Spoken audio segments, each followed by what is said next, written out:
안녕하세요. 예, 저는 메가로이어스의 정현석 변호사라고 합니다. 자, 오늘은 가장 많은 수강생분들이 들어주시는 강의 중에 하나죠. 선사기 민법 통합 기본 강의 25년도 강의를 지금 시작을 하게 됐고요. 저도 많이 설레고 열심히 해야겠다는 다짐을 오늘 한 10번쯤 한 것 같습니다. 이 강좌가 실제로는 여러분이 내년에 변호사 시험 합격함에 있어서 가장 기초가 되는 중요한 베이스가 되는 강의라고 생각이 들고요.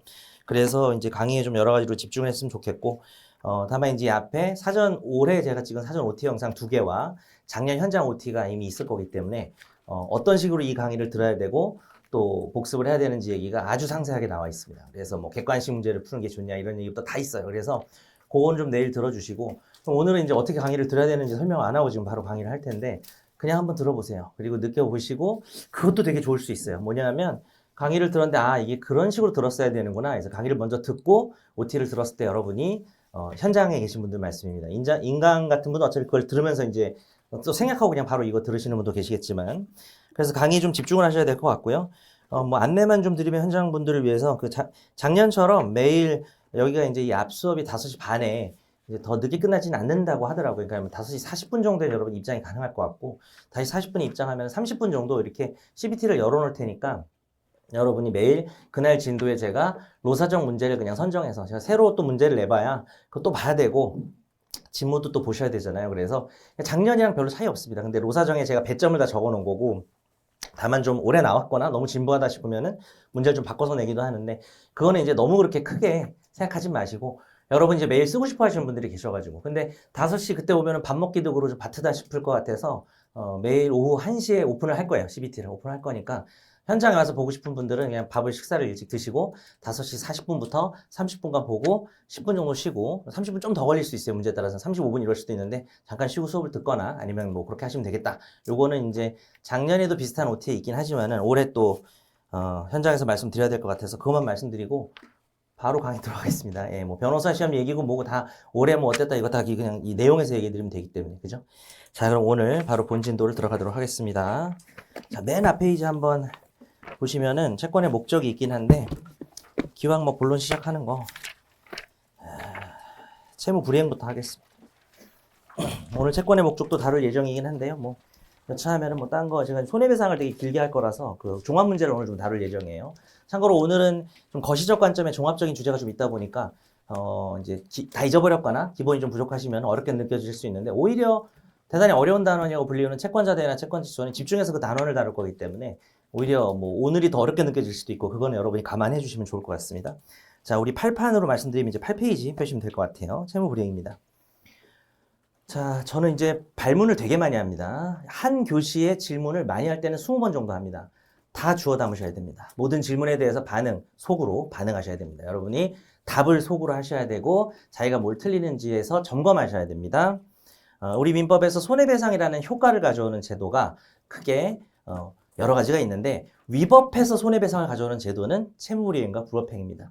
이런 것들을 좀 알고 있거나 뭐 만약에 몰랐다면 메모를 해놔야 여러분이 사례 문제가 나왔을 때 올해 문제도 그렇죠. 이제 불법행위가 사실 큰 배점은 아니었을 것 같은데, 그 위임 문제 나온 것도 이거 수임인이 뭐 이따위로 하는 거야 라고 했을 때 불법행위도 한 줄 써줘야 된단 말이에요. 2-3줄 정도. 근데 그걸 써야 되는 마인드가, 저 사람이 뭔가 법을 위반하고 약속을 안 지켰을 때 손해배상을 물으려고 할 때 항상 이제 체불하고 불법행위가 따라다니는 것처럼 그런 마인드가 좀 있어야 됩니다. 나온 김에 개관을 좀 해볼까요? 그러니까 위법성을 요건으로 손해배상의 효과가 발생하는 게 바로 채무불이행과 불법행위가 있습니다. 거기에는 어떤 다른 말도 포함되어 있느냐? 부당이득 같은 건 손해를 배상하는 제도도 아니고요. 위법성을 요건으로 하지 않습니다. 그래서 그건 오히려 법률상 원인 결여라는 좀 다른 의미로 가는 것이 있죠. 자, 그러면은 손해배상과 해제라는 두 가지 효과를 가져오는 제도가 채무불이행하고 또 뭐가 있죠? 매도인의 담보 책임이 있습니다. 그 두 제도의 차이점은 뭐 많죠. 근데 내가 물어볼 때는 제일 중요한 걸 말을 해야 됩니다. 가장 중요한 게 뭘까요? 알고 계신가요? 귀책사유입니다. 그게 제일 중요한 거예요, 실제로. 그래서 그런 걸 알아둬야 내가 이 사람이 땅에 뭐 폐기물을 매립해서 몰래 매립해서 팔면 땅을 매수한 내가 이 사람이 직접 매립을 했으니까 불법행위도 되고 채무불이행도 되고 담보 책임도 되지만, 이걸 내가 다시 팔면 최종 매수인은 나한테, 내가 묻은 건 아니잖아요. 내가 땅을 팔 때 땅 깊이 얘가 폐기물 묻은 거를 찾아보고 팔아야 되는 건 아니죠. 그러니까 이 사람은 나한테 뭐가 빠지는 거예요? 채무불이행이나 불법행위 같은 귀책 사유가 필요한 것들이 빠지지만 뭐 아무것도 못 묻나요? 담보책을 물을 수 있는 거죠. 이게 별거 아닌 것 같고 쉬운 내용 같지만 아예 머릿속에 완전히 박혀 있어야 귀책 사유 없으니까 담보책입니다. 이렇게 좀 연습이 돼 있어야 됩니다. 뭐 이거를 다른 식으로 익히는 방법도 있죠. 사례 문제를 많이 풀어서 사례 유형별로 뭐 목차를 외운다든지. 근데 저는 뭐 개인 취향이기도 하고 그게 옳다고 생각하는데 사례 답안의 목차를 외우는 건 정말 좋은 방식이 아니라고 생각합니다. 너무 자주 나오는 일반론적인 사례의 목차는 좀 외울 수가 있지만 지금 제가 얘기하는 식으로 위법성과 뭐 기초액사유를 요건으로 손해배상이 발생하는 게 채무불이행과 불법행위가 있고 그런 정도의 개관을 자꾸 해두는 게 좋아요. 이거 몰랐으면 이제 메모를 하시면 좋습니다. 뭐 사실 듣고 나서 아는 내용일 수는 있지만 제가 질문을 했던 그 순간 한번 생각해 보세요. 방금 질문하면서 손해배상과 해제 효과가 나는 게 뭐냐라고 했을 때 채무불이행 말고 뭐 있어라고 했을 때 바로 담보책임이 떠올랐는지 바로 떠올라야 돼요. 이게 바로 떠오를 수준이 돼야 복잡한 문제를 풀고 자기가 아는 조문과 판례를 쓰는 과정에서도 담보책임 목차 써야 되겠구나라는 생각이 드는 거거든요. 그래서 뭐 이런 게 많지도 않습니다. 민법에서. 뭐 20개도 안 돼요. 10몇 개, 그러니까 전체를 개관하는 게. 10개 정도 되는 것 같은데. 그래서 오늘 이제 하나가 나온 거고요. 그리고 이제 가장 큰 차이가 뭐예요? 라고 했을 때 뭐 다른 것도 차이가 될 수는 있죠. 그런데 바로 귀책사유, 무과실책임, 과실책임 떠올랐는지 점검해 보시기 바랍니다. 요런 게 대단히 기초적인 내용이고요. 이제 제가 이제 듣는 질문 중에 저는 이제 3학년이거나 이미 NC성에서 내년에 변호사 좀 봐야 되는데 사실 너무 내가 로스쿨 시절에 너무 안 해가지고 기초가 너무 부족한데 그럼 뭐 베이직 강의를 좀 들으면 어떻겠냐 이렇게 많이 물어보시는데 이제 1년이 안 남은 상태에서는 저는 이제 베이직 강의를 추천하지 않고요. 오히려 이 강의에 맞춰서 가면서 지금 제가 방금 던진 질문들이 있잖아요. 그게 이제 기초가 부족한 사람들을 위한 거예요. 그런 이야기들도 많이 나와요. 근데 기초가 부족한 사람이 변호사 시험을 붙기 위해서 반드시 알아야 될 내용은 다인지는 모르겠지만 대부분 이 수업에서도 나온단 말이에요. 그래서 좀 열심히 하신 분들은 지금 얘기가 되게 쉽게 느껴진다고요. 방금 한 얘기가. 근데 이거는 전체적으로 우리가 공감할 수 있는 거 하나 형성하는 거죠. 이제 앞으로 제가 담보 책임이나 이런 판례 때 이거 귀책사유 필요 없잖아요. 이렇게 얘기했을 때 바로바로 넘어가 주셔야 돼요. 만약에 지금 했던 얘기가 낯설다. 지금 대단히 기초적인 얘기였어요. 그러면 오늘 집에 가서 4번, 5번 보셔야죠. 그분은 이 내용을 가지고. 그래서 기초가 부족하면 어쨌든 남들보다 노력은 더 해야 되죠. 그거는 뭐 어쩔 수 없는 거죠. 그리고 남들보다 좀 늦게 합격권으로 진입할 수는 있겠죠. 그 늦게가 몇 년 말하는 게 아니고 올해 안에서 뭐 여름에 난 이미 민사는 합격권이야일 수 있지만 어떤 분들은 뭐 심지어는 12월에 합격권에 진입하는 경우, 좀 그런 경우가 더 많았던 것 같아요. 12월 되니까 이제 좀 오른다. 그래서 여러분이 그거 너무 조급해하지 말라는 거와 이제 모순된 말이 아니죠. 조급해하진 말지만 제가 기초적인 내용이라는데 모르고 있었다면 그걸 악착같이 집에 가서 보셔야 됩니다. 자, 그래서 8페이지 채무불이행을 설명할 때 이 규책사유고 위법사항이 맨 앞에 나올 수밖에 없어요. 공통요건이고, 공통요건이라는 건 이제 유형별로 달라질 수가 있다는 건데, 여기서 표시할 만한 곳이 있다면은 이 위법성 뒤쪽에 괄호가 중요하죠.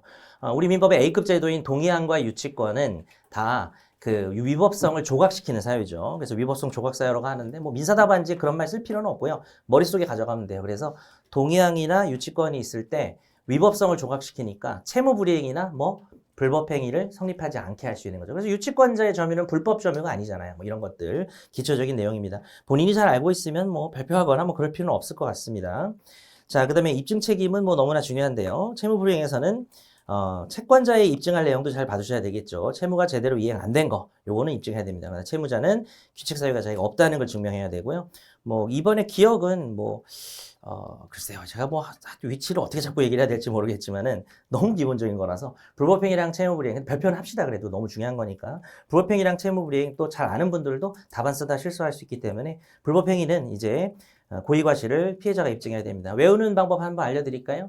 채무불이행은 존재하는 채무를 이행하지 않은 거고요. 불법행위는 남남인데 갑자기 그냥 뜬금포로 갑자기 불법행위를 저지른 겁니다. 그래서 채무가 있는데 이행을 안 했다면은 잘못이 추정이 되는 거죠. 규책사유의 순 우리말이 잘못입니다. 실제로 판례에서 잘못을 참작한다라는 표현이 나오기도 하죠. 자, 그에 비해서 이제 뭡니까? 불법행위는 그냥 뭐 남남인데 갑자기 저 사람이 불법행위 저질렀다는 거니까 뭐 피해자 입장에서 좀 불리하게 들리겠지만 피해자가 이 스토리텔링을 다 요건 사실로 주장을 해야 되니까 사실 다 증명해야 돼요. 불법행위 요건 뭐 있죠? 고책, 위, 인, 손 5개 있는데요. 제일 안 중요한 게 뭐예요? 잘 안 나오는 거. 이게 나왔네? 와, 이거 특이하게 나왔네? 책임 능력 잘 안 나오죠, 그죠? 그럼 이제 고, 위, 인, 손이란 말이에요. 고의과실, 위법성, 인과관계, 손해인데 요거 다 피해자가 입증해야 되는 거죠. 반대로 이제 책임 능력은 가해자가 입증해야 되지 않을까요? 자기가 책임력이 없다는 게 특수한 상황이니까. 뭐, 시험에 나오지도 않지만. 불법행위는 다 그냥 피해자가 입증해야 되는구나. 이 정도는 아시면 될 것 같아요. 그래서 그 인과관계 입증이 뭐 관련된 것만 다 얘기해 볼까요? 오늘 첫날이니까 그냥 워밍업 차원에서 인과관계 입증이 어려울 때가 있잖아요. 민사소송법에서 뭐예요? 현대형 소송 같은 경우는 환경오염이나 의료소송은 어렵기 때문에 인과관계 증명을 완화해주는